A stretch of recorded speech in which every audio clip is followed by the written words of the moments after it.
अस्सलामुअलैकुम नाज़रीन, सियासत टीवी में आपका इस्तकबाल है। मैं हूं मोहम्मद अरशद। आज खास प्रोग्राम का मौजू है आम फलों का बादशाह है। आम एक ऐसा फल होता है जो आम और ख़ास सबकी पसंद होता है। आम पर आज हम खास रिपोर्ट पेश करेंगे। आम को कैसे पकाया जाता है, दरख्तों और घास पर पकाए जाने वाले आम की मकदार कम क्यों हो गई है, आम खाने के फ़ायदे क्या है, ये सारी तफसीलात हम इस खास रिपोर्ट में देखेंगे।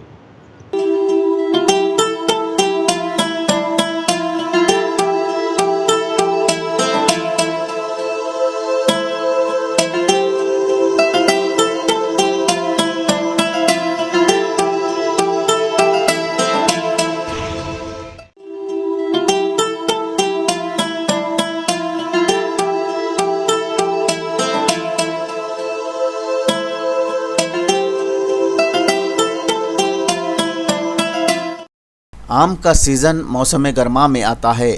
मार्च से मई के दरमियान आम की पैदावार होती है।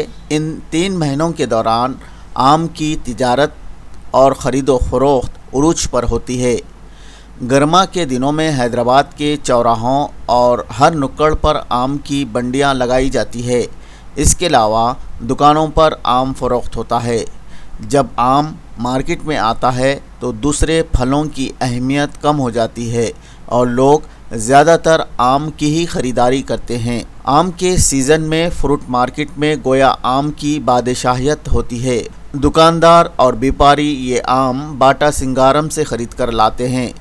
कच्चा आम कैरी लाकर उन्हें पकाकर फ़रोख्त करते हैं। शहर से तकरीबन 32 किलोमीटर दूर बाटा सिंगारम में आम की बड़ी मार्केट है, जहां से शहर के ताजिर और व्यापारी इस फल की ख़रीदारी करते हैं। आम की मुख्तलिफ़ किस्में हैं। काट कर खाने वाले आम और रस वाले आम और दूसरी किस्म के आम मार्केट में दस्तयाब हैं। यूँ तो आम की कई किस्में हैं, मगर ज़्यादातर लोग बेनिशान, रसाल, केसर आम की ज़्यादा ख़रीदारी करते हैं। आम की अक़साम के बारे में हमने व्यापारियों और ताजिरों से जानकारी हासिल की। बेनिशान है, हिमायत है, बेटा रसाल है, दशहरी है, फलगोबा है, रसपुरी है और तोतापुरी है, केसर है, मलगोबा है, दशहरी है और हापूस है। आप पहले क्या फायदे खून बनता सबसे जल्दी खून बनने वाला आम से जल्दी खून बनने वाला वैरायटी अपने शहर में मिलती है। अपने कने तो अलहमदुलिल्लाह यहाँ पे तकरीबन फेमस तो सब में ज़्यादा तो बेनिशान चलता अपने कने, पिद्दा रसाल सब में ज़्यादा चलने वाला 2 आइटम है ये। बाकी के हिमायत, दशहरी, छिन्ना रसाल, केसर तकरीबन आमा पूरे आ जाते अपने पास। अब यहाँ से शुरू हो जाती वैरायटी। अब तक रमज़ान था खाली बेनिशान और रसाल मिल रहा था, अब तकरीबन वैरायटी जो है आगे अब यहाँ से शुरू हो जाएंगी अब इंशाल्लाह। हैदराबाद में तेलंगाना और आंध्र प्रदेश के आम की ख़रीदो फ़रोख्त होती है। 2 तेलुगु रियासतों के अलावा तमिलनाडु, कर्नाटक और उत्तर प्रदेश से भी आम हैदराबाद को दरामद किया जाता है। हैदराबाद आम की ख़रीदो फ़रोख्त का अहम मरकज़ माना जाता है। ये देखो आंध्रा का आता है, हमारा कर्नाटक का आता है, तमिलनाडु का आता है, 2-3 स्टेट का आता था। महंगा रहता सबसे यूपी से भी आता, चौसा, लंगड़ा, ये लास्ट एंडिंग में आता, चौसा, लंगड़ा, दशहरी। हमारा तो वहाँ से आता है। हाँ, वहाँ से आता, यूपी से आता, लखनऊ यूपी। ये जब खत्म होता ना वो लास्ट का उधर का आता, पानी में आता, पूरा बारिश में जब कीड़ा आता बोलते इधर का खत्म होता, पर कीड़ा नहीं रहता, फसल जब ही रहता हाँ, वो भी बेचते। आम की कीमत का इन्हिसार पैदावार और तलब पर है। सीज़न के शुरुआत में आम महंगा होता है। शुरुआत में बेनिशान आम 300 से 200 रुपये फ़ी किलो फ़रोख्त हो रहा था, लेकिन बाद में ये आम 150 से 100 रुपये के दरमियान फ़ी किलो फ़रोख्त होने लगा। जब मार्केट में आम की रसद ज़्यादा आने लगेगी तो आम की कीमत 80 रुपये फ़ी किलो तक पहुंच जाती है। ताजिरों और व्यापारियों का मानना है कि कुत्तापेट से फ्रूट मार्केट की बाटा सिंगारम को मुंतकली से ट्रांसपोर्ट अखराजात में इजाफा हुआ, जिसका असर कीमतों पर पड़ रहा है। ये बेनिशान है ये, और चल रहा है इसका रेट 120 रुपये चल रहा है, ये भी 120 चल रहा। अभी ज़रा उतरा रेट, अभी नहीं तो गया 150, 160, 200 रुपये तक बिक रहा था, अब उतरा थोड़ा रेट। और अभी आएगा इंशाल्लाह। अभी आखिरी में कम 80-100 तक जाता 80-100 तक होंगे आपके साल। आम स्ट्रैटेजी से आम आपके साल महंगा ही रहेगा। आप नहीं तो हर साल आम जो है स्टार्टिंग 200 से होता था इन्हें बेनिशान, आपके साल जो है 300 से स्टार्ट हो गया है। हाँ 100 पे अटक जाएगा, 180 पे बिकेगा, उससे कम तो नहीं। बाड़ा सिंगरम से ला रहे हैं तो किराया लगता महंगा होता है। और जाहिर सी बात है, देखो यहाँ पे कुत्तापेट पे था पहले, खरीब होता था 600 रुपये किराया लगता था ऑटो को। अब वहाँ से जो है सीधा 1500-2000 रुपये किराया, डबल टिबल हो गया। और वो हिसाब से देख के काम करना पड़ेगा ना। और बहुत सुकून रहता था, ग्राहक का भी फायदा था, पब्लिक जाके भी ले सकती थी, वहाँ पे भी लोगों को भी सहूलत थी। अब वो जो दूर चले गई उसकी वजह से क्या है, आने जाने कम से कम 45 किलोमीटर है वो। एक गाँव को जाके ऐसा का हिसाब है भाई। वो मार्केट जाके आने के बाद दूसरा कुछ भी काम नहीं कर सकते, सिर्फ मार्केट का माल ला लेना, रख देना है बस। अब आम का सीजन है, वहीं आता आम तो तकरीबन वहीं उतर रहा, माल लाने वहाँ से पूरी शाम हो जाती।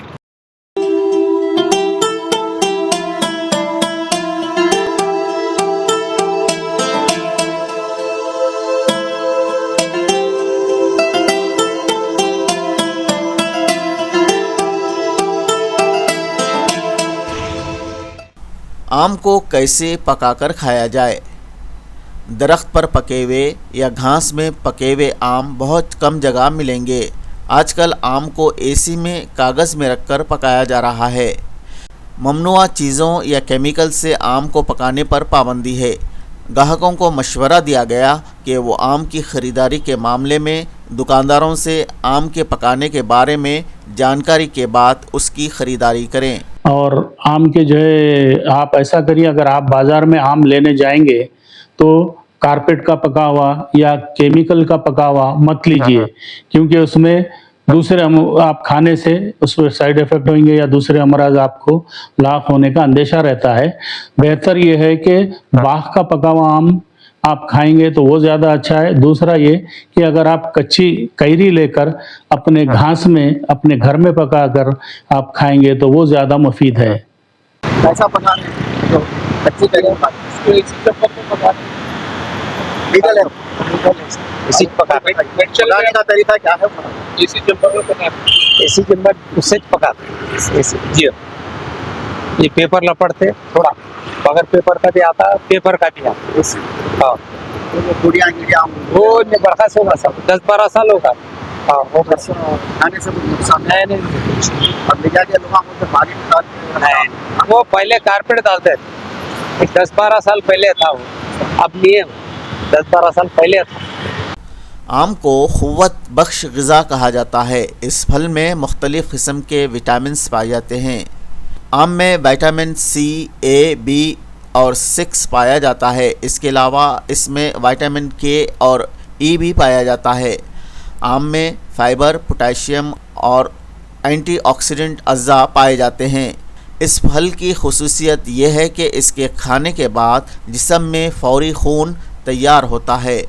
आम खाने के क्या फ़ायदे हैं? आम के फ़ायदों के बारे में हमने हकीम मोहम्मद हुसामुद्दीन तलत साहब से मालूमात हासिल की। जो मौसम आया हुआ है आम का, उसके बारे में मैं आपको कुछ मुफीद मशवरे देना चाहता हूं और इसके फ़वाइद से भी वाकिफ़ करवाना चाहता हूं। जैसा कि आम फलों का बादशाह कहा जाता है, जिसमें vitamin A, vitamin C, vitamin E, potassium और ये पाए जाते हैं। ये क़ुव्वत मुदाफ़ियत के लिए भी आम बहुत ही मुफीद साबित होता है। कोलेस्ट्रॉल को भी कम करता है। आँखों की बीनाई के लिए बेहद मुफीद है। दमे के अमराज के लिए भी बेहद मुफीद है और हड्डियों को ताकत देता है। दूसरा ये कि आपके दमे के लिए भी बेहद मुफीद है। कैंसर के मरीज़ भी आम खाने से उनको बहुत ही फ़ायदा होता है। दूसरा ये कि आम में जो है बहुत ही क़ुव्वत मुदाफ़ियत भी पाई जाती है, जिसका इस्तेमाल ये है कि वो आम के रस को दूध में मिलाकर आप पीने से, खाने से आपको क़ुव्वत बा में इजाफ़ा होता है। आम जल्दी अमराज के लिए बेहद मुफीद है। आम जो है कब्ज़ को भी दूर करता है। आम जो है जो फलों का बादशाह इसलिए कहा जाता है क्योंकि आम खाने से आपको जिस्म में बहुत ज़्यादा क़ुव्वत पाई जाती है। आम खून भी बनाता है। आम सबसे बेहतर क़ुव्वत मुदाफ़ियत में बहुत ही मुफीद है। आप जो है ये मौसम आम का है, आप लोग ज़्यादा से ज़्यादा इस्तेमाल करें और तमाम फ़वाइद हासिल करें जो हड्डियों को भी मजबूत करता है। आम तो आम है, आम की घुटली, आम के दरख्त के पत्ते और आम के फूल में भी फ़ायदे पाए जाते हैं। हकीम तलत साहब का मानना है कि आम के पत्ते दांत और मसूड़ों की बीमारी में इस्तेमाल किए जाते हैं और आम के दरख्त के फूल को स्याही इंक की तैयारी में इस्तेमाल किया जाता है। दूसरा है कि आम के इसके अलावा आम के पत्तों में भी एक तासीर है कि आप जो है 2 पत्ते आम के सुबह नहर पेट खाने से दांत के कीड़े मरते हैं, पैरिया के लिए अच्छा है और मसूड़ों को भी मजबूत करता है। और आम के कच्चा आम यानी कैरी अगर आप टुकड़े करके नमक लगाकर आप खाएंगे तो हड्डियों को बहुत मजबूत करता है। और एक आम से बने हुए आमचूर भी अगर आप खाने से हड्डियों में मजबूती आती है। और आम के फूल से भी एक जो है स्याही बनती है, आम के फूल से खिजाब बनता है। इन तमाम जो है आम के अज्जा से जो फ़ायदे हैं मैं आपको अभी बयान किया। आप जो है ला कर के आम खाइए और जो फ़वाइद है आप इसका इस्तेफ़ादा हासिल करिए।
आम को लोग बतौर फल के अलावा आम का जूस और आम का मीठा तैयार करके इस्तेमाल करते हैं। आम की मिठाई बनाई जाती और चॉकलेट टॉफ़ी की तैयारी में भी आम इस्तेमाल किया जाता है। बहरहाल आम को फलों का बादशाह इसलिए कहा जाता क्योंकि इसमें बेशुमार फ़ायदे हैं। ये एक मीठा फल होने के अलावा क़ुव्वत बख्श ग़िज़ा है और इसके बेशुमार फ़ायदे हैं।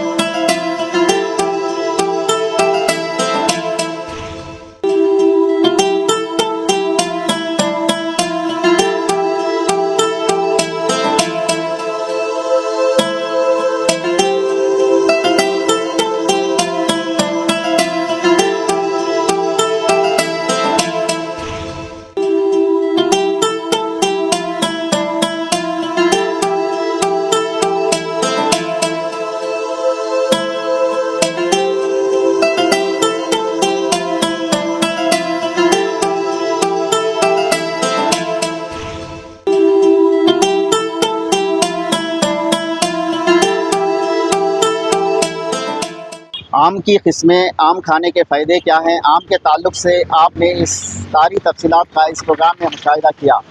सियासत टीवी के इस खास प्रोग्राम में फ़िलहाल इतना ही। आपके मेज़बान मोहम्मद अरशद के साथ कैमरामैन सैयद मुबीन को दीजिए इजाज़त। अल्लाह हाफ़िज़।